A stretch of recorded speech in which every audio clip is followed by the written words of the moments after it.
welcome. My name is Nicola Lenardi, I'm managing editor and co-founder of The Plan, Architecture magazine from Italy.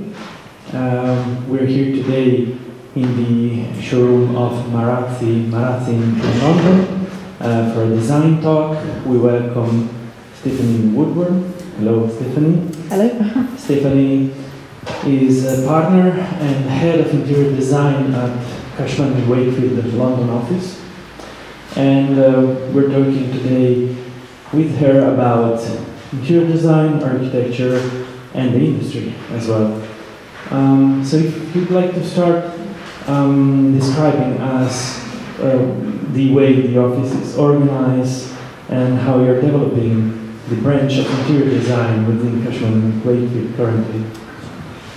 Sure. Well, Cushman & Wakefield, you might know, is a very large property company worldwide. There's about 50,000 people, so it's huge. And it's all property services, and design is just one little one of the very many services that they do. We sit as part of a department called Project and Development Services. Again, that's a department that's worldwide, and it's essentially the delivery arm of the company. So we have project managers, interior design, cost consultants, engineers, surveyors. We've also got capital allowances here in the UK. So it's really, we come together and we deliver projects. Interior design being a big part of that, and we are a creative team, a fully creative team as you would get within a design or architecture firm, but sitting within a property company.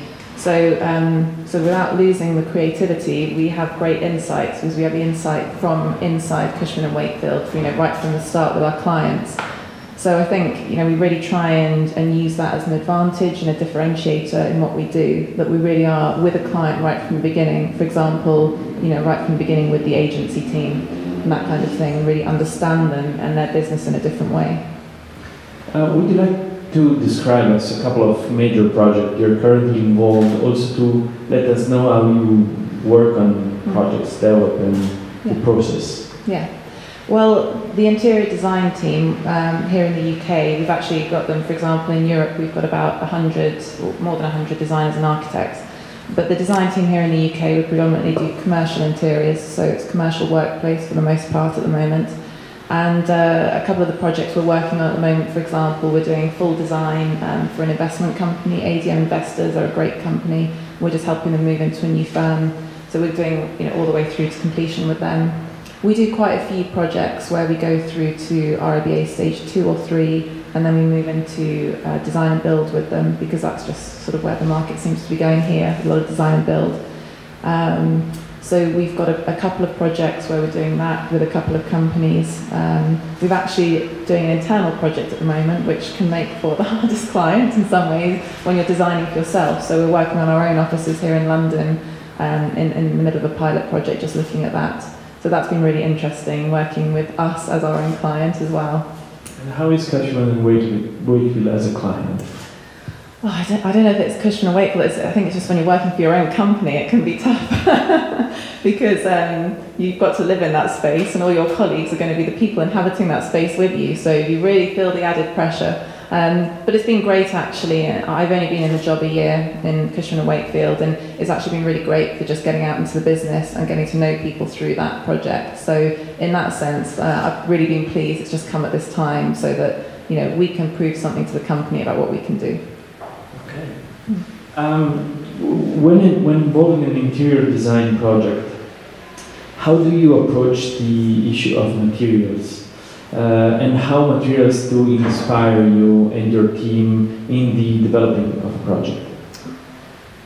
Yeah, it's I think materials, you're starting with the client and you're starting with their brief and what they want. So the materiality of the project is a natural progression and part of what you're doing. Once you understand what that client wants, for example, we're working with MasterCard at the moment, the interior design team are on a project that's SCAR rated, so immediately that determined a particular type of materiality that we could use, the sort of 10% of everything that's out there. We had to say, well, we can only use something that sits within the SCAR rating, the sustainability rating. Or it can be, for example, we're working with a co-working company, and the building they're looking at is really interesting. It's It's just not the type of building we usually look in. It's got a lot of concrete in there, a lot of exposed surfaces already that immediately determines what we want to look at. You know, we want to keep that concrete, and we want to look at all the different surfaces that are in awkward positions. Actually, let's not try and hide them, let's try and make something of them. So you start with that. I think you start with the company, or you might start with the brief or the building, and then you'll work with the materiality from there. What do you want to accentuate, and how? What materials are going to help really demonstrate who the brand is or what they're trying to express. So I think it's a tool for where you're trying to go with the company, with the project. Okay, we are here in the showroom of a leading ceramic tiles and porcelain stoneware manufacturer, that is Marazzi. And I'm curious to know your point of view. How do you consider this material along with a wider palette of possibilities for interior architecture? Well, obviously, sitting in the Marazzi showroom, you're not just in any sort of porcelain or ceramics company. You're in surrounded by beautiful, beautiful products here. So I'm going to start with the less sexy topic of durability. So yeah, obviously, we work in commercial products a lot of the time. So I think these type of products, if I'm, say, working on a Cat A project, or you really want to make a wow factor at the front of house or within that social space of the project, products like this are exactly what you require. You know, they really give that feeling of quality and that wow factor and the durability that you require in those spaces. So I think that's the type of thing, you know, you want to put that feeling of luxury within those spaces. If I think about the rest of the spaces that we work in and the commercial projects, we would have saved those for those areas I first mentioned, front of house, you know, the building, if we're looking at facade perhaps, or the reception, or those social spaces. When you go back to things like the office and things like that, meeting rooms, we use less of them because there's a flexibility that you require in those spaces. So you're starting to look at materials that allow you to have that flexibility, or, you know, future flexibility to the space. Back on a larger perspective, London is currently witnessing a very peculiar time with huge political uncertainties on the one side, but on the other side, the metropolitan area of London is booming with incredibly large and important real estate development currently. How Cushman and Wakefield do you foresee London market and the metropolitan area of London developing in the next, say, 3, 5, 10 years from now? Well, as you said, it is all hinged around certain political things that are happening at the moment, and I'm definitely no political expert, and in fact, you know, getting bored of hearing about it all. I'm sure everybody is. But we know there is change coming, and I think if we think about 3, 5 or 7 years, well, in the next, say, 1 to 3 years, we will know what will have happened very much within the next month. We're going to know what's going to happen. So actually, at the moment, you've had people holding on decisions, perhaps, or not quite knowing what's going to happen. Do we want to, I don't know, move our headquarters somewhere else? Do we want to stay here? But you know, soon, in the next 3 years, they will have made those decisions, and they'll know what they're going to be doing. So anything that's been holding, I think, will get going again and will get moving. For example, when the Brexit vote first happened, everyone predicted doom and gloom, and that didn't happen as much. As I said, I'm no expert, so I don't think there's going to be doom and gloom, especially in London. London survives everything. The London market always keeps booming. It finds other ways. It flexes to whatever is going on in the world, and it will do so again. So I think the rise of the flexible workplace, co-working, all these things are part of that. You know, it's flexed to what's going on. People wanting more flexibility. People not wanting to take out such long-term agreements. And that's exactly why I think, for example, the growth of that market will really help over the next few years in regard to what's been going on. In 5 to 10 years, I don't know. Too long. Who knows? But yeah, I can only say, and it's because it's an area that I work in, I'm interested in. I think the flexible workplace will keep growing. You know, the co-working and things like that. Retail may keep struggling and have to find new flexible ways, new ways of changing into something different in the future, because that whole area is struggling. And residential, I'm not actually so sure on how things will change there. But London market as a whole, I think, will just keep thriving and just keep changing as it always does. It's a survivor. Yeah. You touch a very important point, that is the word flexibility. That is the word, let's say, in real estate investment currently.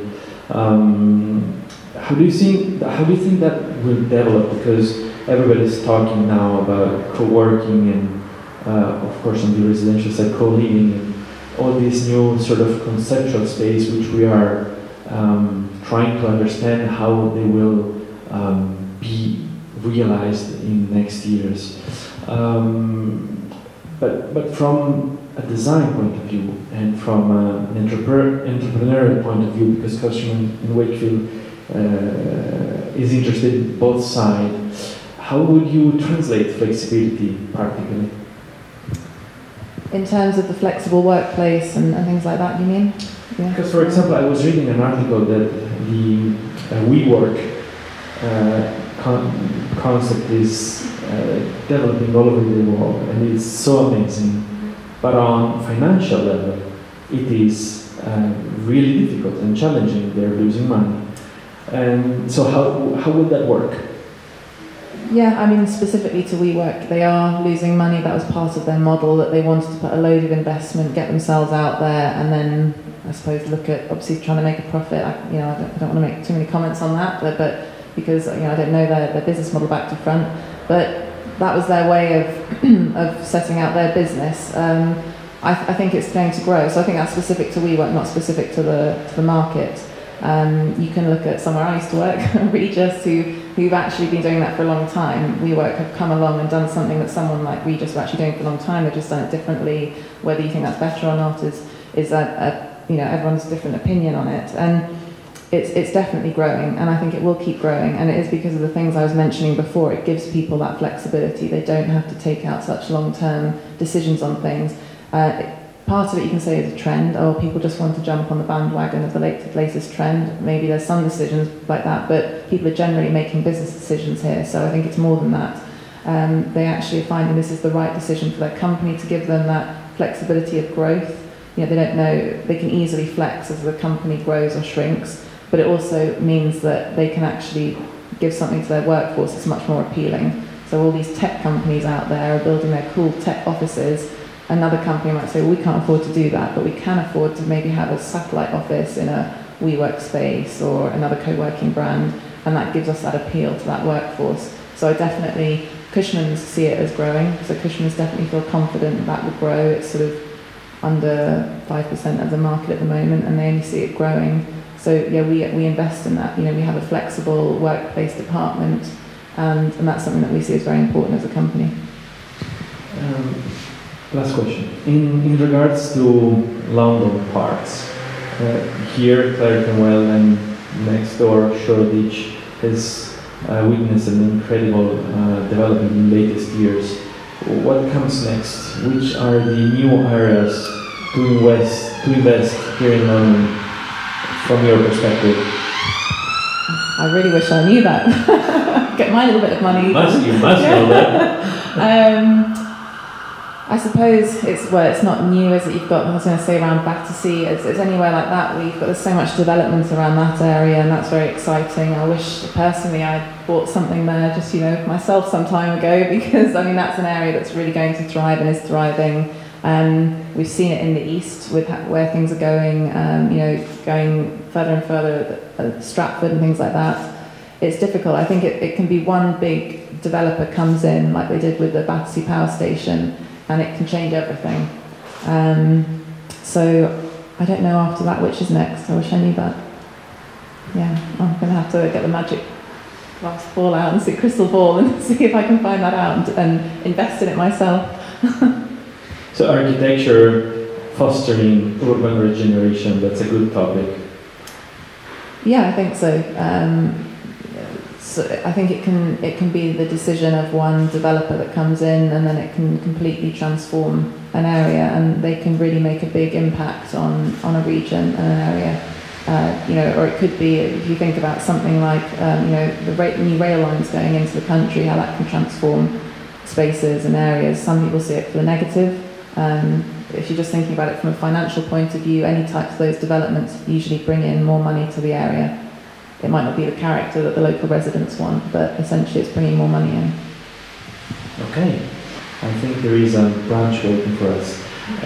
So thank you very much to our guest, Stefanie Woodward, partner and head of interior design at Cushman of Wakefield, and thank you for your attendance. Thank you.